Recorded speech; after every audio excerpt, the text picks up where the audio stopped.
नायब सदर उमर अब्दुल्ला ने कहा है कि भारतीय जनता पार्टी उनके मंशूर को पूरे मुल्क में मकबूल बना रही है।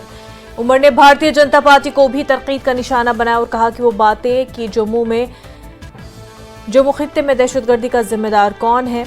उमर ने कहा कि पिछले 3 सालों से जम्मू खित्ते में दहशतगर्दी का ग्राफ बढ़ रहा है।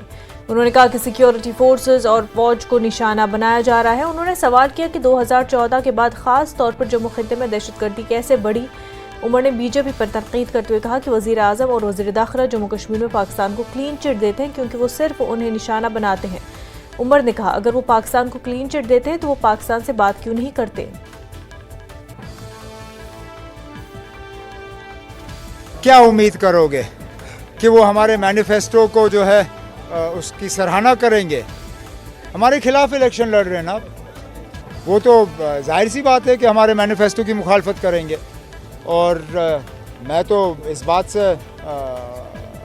मैं खुश हूँ और मैं उनका शुक्रिया करना चाहता हूँ कि हम मतलब एक छोटी पार्टी, जम्मू कश्मीर के बाहर हमारा कुछ है नहीं, हमारे मैनिफेस्टो को तो पूरे मुल्क में चर्चा का विषय बनाया हुआ है।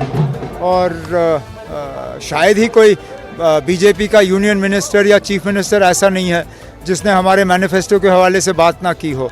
तो मैं बीजेपी का बेहद शुक्रगुजार हूँ। वो कहते हैं ना कुछ तो है कि हस्ती मिटती नहीं हमारी, ठीक है ना। अब ये भी अब इतने साल हुकूमत से बाहर रहने के बाद भी अगर वज़ीर आज़म साहब, होम मिनिस्टर साहब मुझे याद करते हैं तो कुछ तो मैंने ठीक किया होगा ना।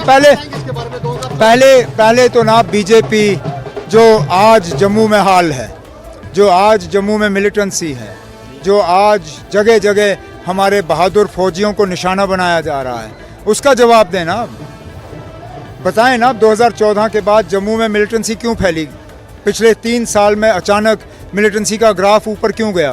कोई ऐसा इलाका नहीं है जम्मू का जहां हमले नहीं होते, चाहे वो चिनाब हो, पीर पंचाल हो, रियासी हो, कटरा हो, कठुआ हो, उधमपुर हो, सांबा हो, हर जगह ना कहीं आपको मिलिटेंसी की खबरें आ रही हैं। ये इनका फेलियर है और उनको इस फेलियर को तस्लीम करके लोगों से इसके लिए माफ़ी मांगनी चाहिए।